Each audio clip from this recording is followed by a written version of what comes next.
जय Shri Krishna, good morning. कैसे दोस्तों, आप सभी का Kamla Devi Singhvi college of science and technology के यूट्यूब चैनल में हार्दिक स्वागत है। आज हम समसामयिकी 2020 की कक्षाएं शुरू कर रहे हैं। आप सभी से निवेदन है, अत्यधिक मात्रा में आप कॉलेज के यूट्यूब चैनल को सब्सक्राइब कीजिए और ज़्यादा से ज़्यादा मात्रा में लाइक कीजिए, ज़्यादा से ज़्यादा मात्रा में कक्षाओं का एंजॉय कीजिए। जैसा कि आप सभी को मालूम है, 14 अप्रैल 2020 डॉक्टर बी.आर. अम्बेडकर की जयंती मनाई गई थी। Doctor B R. अम्बेडकर भारत रत्न से सम्मानित 14 अप्रैल 2020 को भारत रत्न भीमराव अम्बेडकर की 129वीं जयंती, कौन सी जयंती दोस्तों? 129वीं जयंती मनाई गई। अम्बेडकर जयंती को भारत में समानता दिवस या समता दिवस के रूप में और साथ ही 14 अप्रैल को अम्बेडकर जयंती को भारत में ज्ञान दिवस के रूप में भी मनाया जाता है। कहते हैं कि डॉक्टर बी.आर. अम्बेडकर संविधान निर्मात्री समिति के सदस्य थे। उसमें सबसे ज्यादा मात्रा में जो पढ़े लिखे थे वो बी.आर. अम्बेडकर थे। इस कारण से इसे ज्ञान दिवस के रूप में भी मनाया जाता है।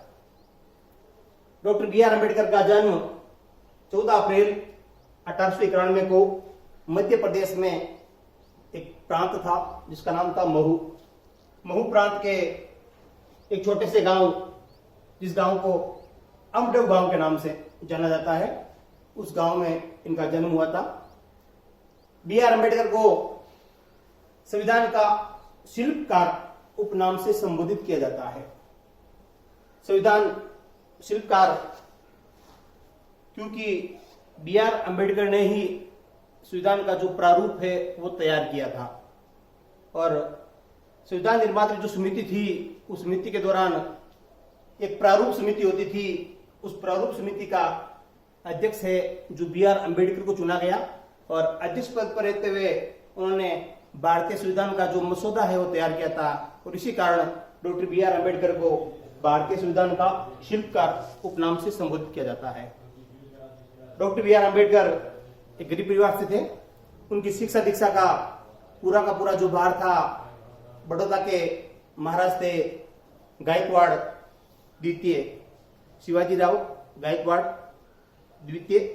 उन्होंने इनकी शिक्षा का पूरा भार उठाया और उन्हीं के ही बदौलत डॉक्टर बी.आर. अम्बेडकर विदेश गए और विदेश जाकर उन्होंने वकालत की डिग्री है जो प्राप्त की थी। इस दिन भारत में 3 दिवस मनाए जाते हैं।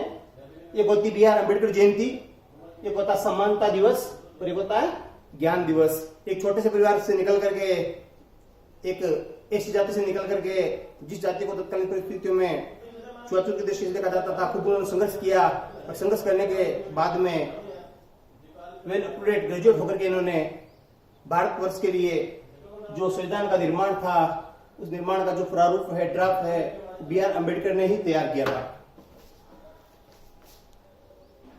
दोस्तों, दूसरा आपके लिए फैक्ट है, पेटा जो कि पशु पक्षियों के संरक्षण की एक वैश्विक संस्था है। इस संस्था ने अपना वार्षिक पुरस्कार हीरो टू एनिमल अवार्ड 2020 की घोषणा कर दी है। पेटा ने अपना वार्षिक पुरस्कार हीरो टू एनिमल अवार्ड 2020 की घोषणा हाल ही में की है। यह पुरस्कार नवीन पटनायक जो कि भारत के उड़ीसा प्रांत के मुख्यमंत्री हैं, उनको प्रदान किया गया। 2020 का hero to animal award 2020 PETA ने भारतीय प्रांत उड़ीसा के मुख्यमंत्री श्रीमान नवीन पटनायक को देने की घोषणा की है।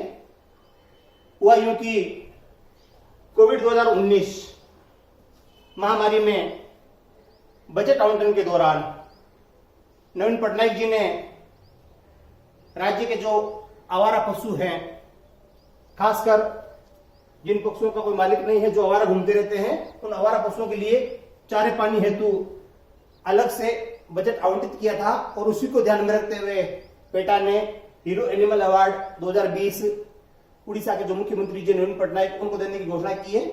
और घोषणा के पीछे उनका जो अहम उद्देश्य था वो ये था कि कोविड महामारी जो एक वैश्विक महामारी है, उस महामारी के दौरान नवीन पटनायक जी ने अपने राज्य का जो आपदा आवंटन बजट घोषित किया था, उस बजट में खासकर जो आवारा पशु हैं उन पशुओं के चारे पाने के लिए अलग से बजट का आवंटन किया था। और इसी के आधार पर पेटा ने यह पुरस्कार नवीन पटनायक जी को दिया था।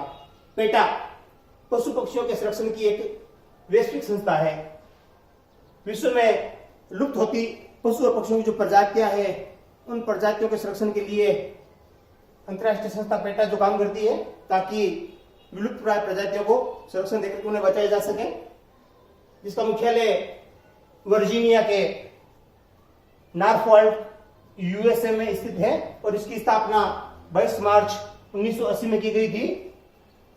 पेटा के संस्थापक इग्रिड न्यूक्रिक एवं एलेक्स पाचको है। एग्जाम की दृष्टि से दोस्तों ये फैक्ट आपके लिए बहुत ही महत्वपूर्ण है। कई बार पेटा से प्रश्न पूछे जाते हैं क्योंकि पेटा एक अंतर्राष्ट्रीय संस्था है जो पशु और पक्षियों की विलुप्त प्राय प्रजातियां हैं उन प्रजातियों के संरक्षण के लिए काम करती है। और इस संस्था ने अपना हीरो टू एनिमल अवार्ड 2020 घोषित कर दिया है। और ये पुरस्कार 2020 का इस वर्ष का पुरस्कार हमारे उड़ीसा के जो मुख्यमंत्री जी हैं नवीन पटनायक जी इनको प्रदान किया गया। और ध्यान रखा गया कि उन्होंने कोविड-19 महामारी के दौरान आपदा प्रबंधन हेतु जो बजट आवंटित किया था उस बजट में खासकर जो आवारा पशु हैं उन पशुओं के चारे पानी हेतु ताकि वो भूखे ना रहे अलग से बजट का प्रावधान किया था। और उसी बात को ध्यान में रखते हुए पेटा ने पुरस्कार नवीन पटनायक जी को प्रस्तुत किया है। अगला तथ्य है दोस्तों कोविड-19 जो कि वर्तमान समय की एक सबसे बड़ी वैश्विक महामारी है। WHO ने कोरोना को एक वैश्विक महामारी घोषित किया है। वैश्विक महामारी घोषित करने के पीछे उनकी जो मंशा वो ये है कि ये सारे विश्व में फैली हुई सारे विश्व को प्रभावित करने वाली एक महामारी है जिसने सारे विश्व में अपना संक्रमण है जो पसार दिया है। कोरोना कोरोना कोरोना चारों ओर इसी का जिक्र है। दोस्तों कोरोना मूलतः लैटिन भाषा का शब्द है जिसकी उत्पत्ति लैटिन भाषा में हुई है। और लैटिन भाषा में कोरोना शब्द का शाब्दिक अर्थ होता है मुकुट। लैटिन भाषा में इसको शाब्दिक अर्थ के रूप में मुकुट कहा जाता है क्योंकि जो कोरोना वायरस है उसकी जो बनावट है वो बनावट मुकुट की तरह है। जिस प्रकार से मुकुट के सिरे फैले होते हैं उसी प्रकार से कोरोना वायरस के भी कांटे जो फैले हुए होते हैं। और उसी को ध्यान में रखते हुए लैटिन भाषा में इसका जो शाब्दिक अर्थ है वो मुकुट से लिया जाता है। एक ये जो कोरोना शब्द है उसके ऊपर एक विशेष बात मेरे सामने आई है। खगोलीय घटना है कि जब सूर्य ग्रहण होता है और सूर्य ग्रहण के दौरान पृथ्वी और सूर्य के बीच में चंद्रमा आ जाता है और चंद्रमा जब पूरी तरह से सूर्य को ढक लेता है तो अंतरिक्ष में हमें चंद्रमा का जो रूप इस प्रकार से दिखाई देता है कि चंद्रमा के चारों ओर से किरणें निकल रही है। और खगोलीय घटना में ये जो दृश्य है इस दृश्य को कोरोना कहा जाता है। सार्स कोव-2 कोविड-19 के लिए जो जिम्मेदार वायरस है उस वायरस को सार्स कोविड-2 के नाम से जाना जाता है। ये एक निमोनिया के लक्षण वाला वायरस है जिसमें पीड़ित व्यक्ति है उस व्यक्ति में ये जो संक्रमण है उसके फेफड़े को प्रभावित करता है और फेफड़े को प्रभावित करने के कारण निमोनिया की शिकायत हो जाती है, श्वास लेने में तकलीफ होती है। RT-PCR कोरोना वायरस के लिए जो टेस्ट लिया जाता है पॉजिटिव सैंपल टेस्ट होता है उस टेस्ट को नाम दिया गया RT-PCR। डॉक्टरी टीम होती है जिसमें कोरोना के लक्षण पाए जाते हैं और लक्षण पाए जाने पर उसके कुछ सैंपल लिए जाते हैं और सैंपल लेने के बाद में जो टेस्ट किया जाता है लैब के अंदर उस टेस्ट को दोस्त नाम दिया गया RT-PCR। वुहान हाल ही में बहुत ही चर्चित है और चर्चित होने का जो मेन कारण है वो कारण ये है कि ये जो कोरोना वायरस है इसका संक्रमण है जिसकी उत्पत्ति वुहान से मानी जाती है।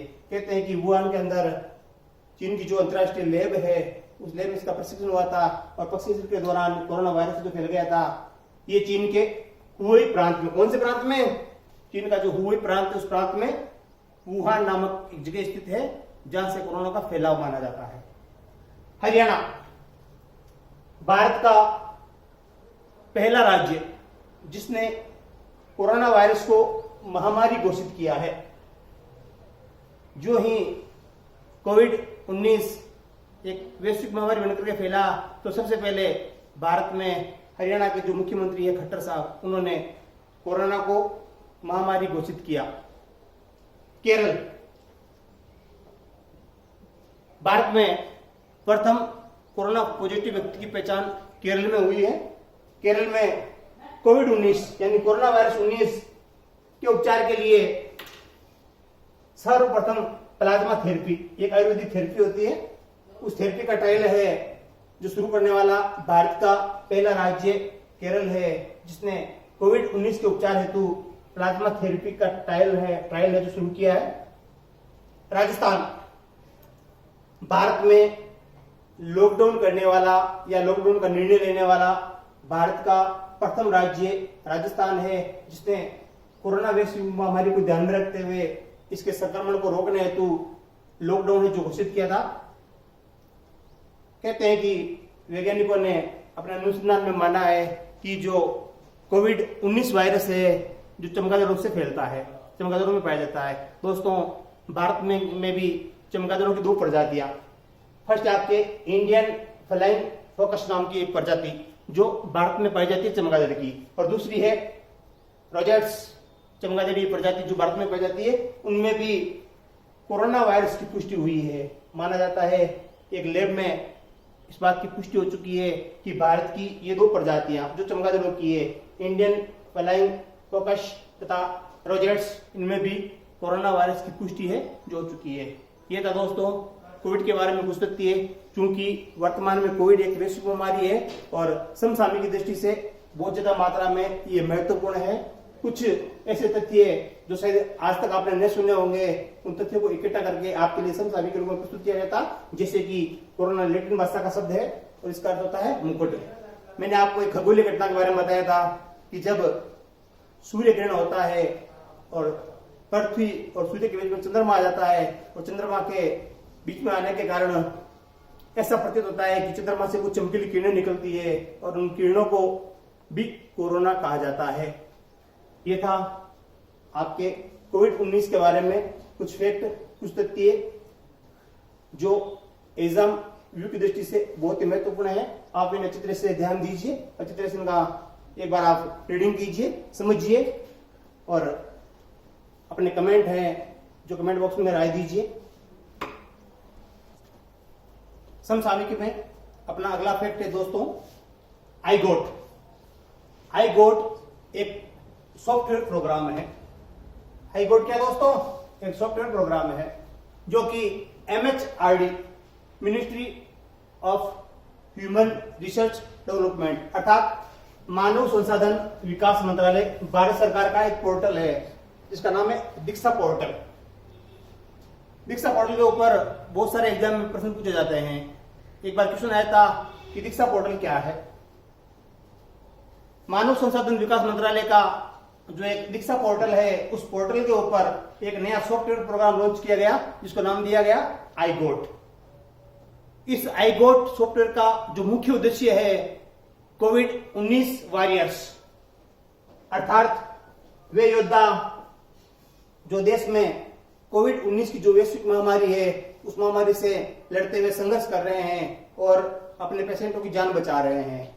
इन वॉरियर्स के अंदर डॉक्टर्स, पुलिसकर्मी, सफाई कर्मी और भी अन्य जो सरकारी विभाग है जैसे बैंक है, पोस्ट ऑफिस है, उनके जो कर्मचारी हैं जो अपनी सेवाएं दे रहे हैं दिन रात, ऐसे कोरोना वायरस को किस प्रकार से इस वैश्विक महामारी से हम लोग निजात पा सकें, किस प्रकार से देश को इस वैश्विक महामारी के संकट में अत्यधिक मात्रा में अच्छी सेवाएं दे सकें, किस प्रकार से संपूर्ण देश में जो अफवाहें फैलती उन्हें रोक सकें, इसके लिए ऑनलाइन ट्रेनिंग देने हेतु, ऑनलाइन उनको प्रशिक्षित करने हेतु भारत सरकार के MHRD मंत्रालय, ministry of human research development ने एक नया सॉफ्टवेयर प्रोग्राम लॉन्च किया और सॉफ्टवेयर प्रोग्राम को नाम दिया गया iGOT, जिसका मेन उद्देश्य जो आपके कोरोना वॉरियर्स है उनको ऑनलाइन प्रशिक्षित करना है, प्रशिक्षण देना है, ताकि ज्यादा से ज्यादा मात्रा में इस कोरोना वायरस से कोविड 2019 की जो वैश्विक महामारी है अपने देश में कम से कम मात्रा में इसका नुकसान हो। और इस उद्देश्य से भारत सरकार ने मानव संसाधन विकास मंत्रालय का जो दीक्षा पोर्टल है उस पोर्टल के ऊपर इस एक नए सॉफ्टवेयर का रचना की है। वर्तमान में MHRD मंत्री भारत सरकार में श्रीमान रमेश पोखरियाल निशंक हैं, जो वर्तमान में ये दायित्व निभा रहे हैं और उन्हीं की देखरेख में कहते हैं कि ये iGOT सॉफ्टवेयर प्रोग्राम में से लॉन्च किया गया था। और MHRD मंत्री से पहले श्रीमान रमेश पोखरियाल निशंक भारत के उत्तराखंड के मुख्यमंत्री थे। क्योंकि दोस्तों जब उत्तराखंड की बात आई है तो वर्तमान में उत्तराखंड ने एक नई पहल की है, एक नई शुरुआत की है। उत्तराखंड ने अपने राज्य की 2 राजधानियां लागू कर दी है। शरतकाल की जो राजधानी है वो देहरादून रहेगी और जो ग्रीष्मकाल की राजधानी है उस राजधानी को भी नए रूप से लागू किया जा रहा है, ताकि 6 माह सर्दी की ऋतु में राजधानी है जो देहरादून और गर्मी की ऋतु में राजधानी है जो चेंज कर दी गई है, जगह है, उस जगह का नाम जल्दी घोषित किया जाएगा। ऑपरेशन संजीवनी।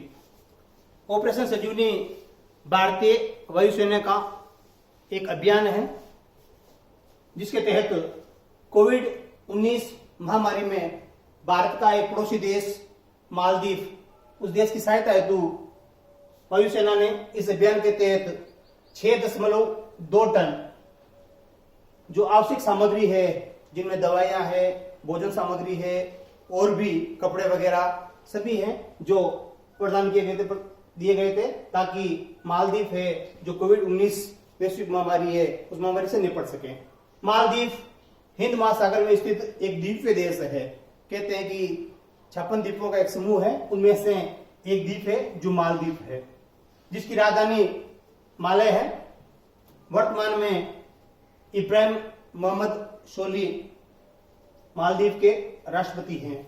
मालदीव एक अत्यंत निर्धन व गरीब देश है और इसी बात को ध्यान में रखते हुए भारतीय सरकार ने ऑपरेशन संजीवनी के तहत वायुसेना को जिम्मा दिया गया था कि वो हिंद महासागर में स्थित एक द्वीपीय देश, जिस देश के पास कोविड-19 से निपटने के लिए आवश्यक भौतिक संसाधन नहीं है, और इसी बात को ध्यान में रखते हुए ये ऑपरेशन संजीवनी है जो कार्यक्रम लागू किया गया, ताकि छोटा सा अपना जो पड़ोसी देश है मालदीव ये कोविड महामारी से उबर सके।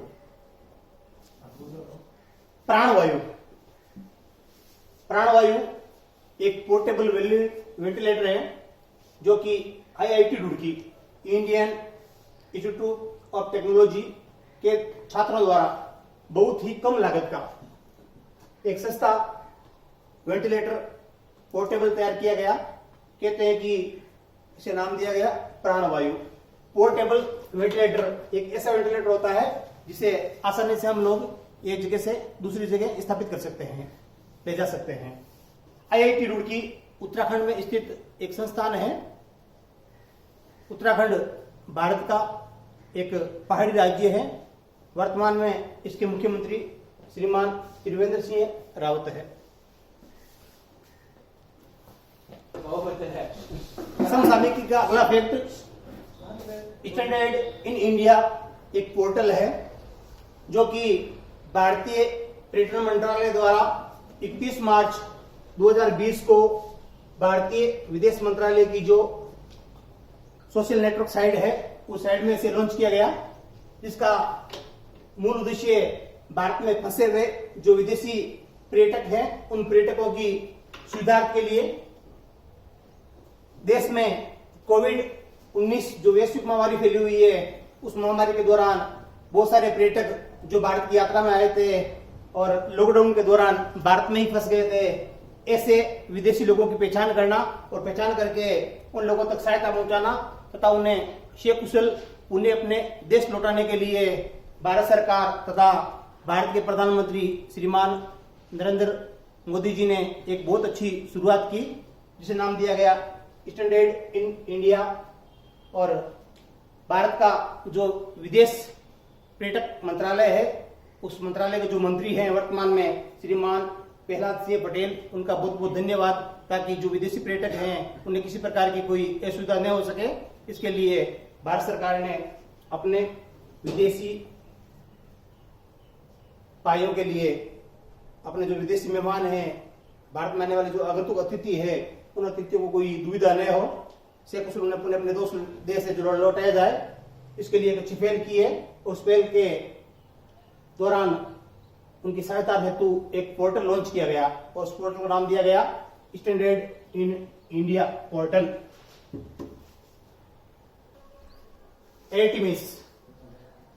एर्टिमिस नासा का एक शोध कार्यक्रम है।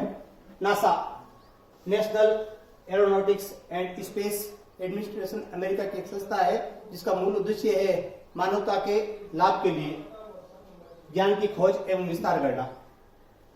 चंद्र अनुसंधान से संबंधित एक रिसर्च कार्यक्रम है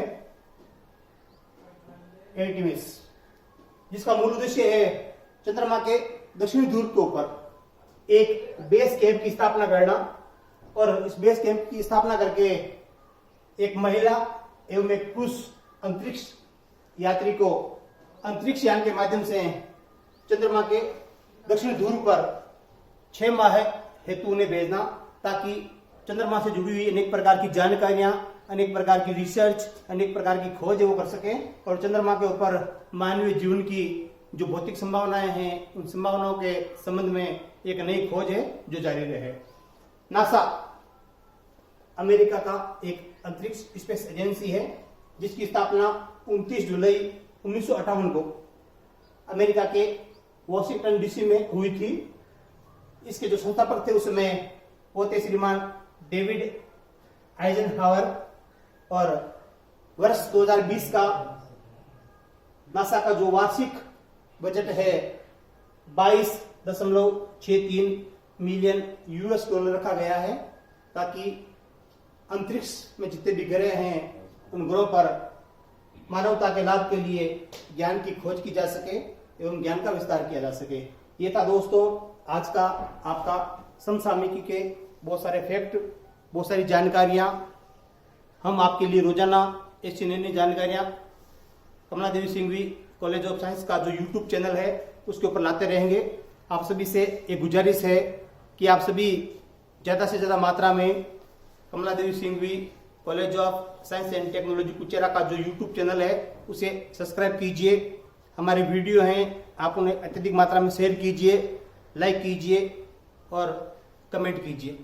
आपका हर एक कमेंट हमें मोटिव करता है, हमें प्रेरणा देता है और हमें परिपक्व करता है कि हम आपके लिए और कुछ बेहतर कर सकें। मिलते हैं दोस्तों नेक्स्ट क्लास में कुछ नए तथ्यों के साथ में। जो समसामयिकी की अपनी जो विषय है, जो क्लास है, उस क्लास को और भी अच्छा बनाने की कोशिश करेंगे। मैं आपके कमेंट का इंतजार कर रहा हूँ। धन्यवाद।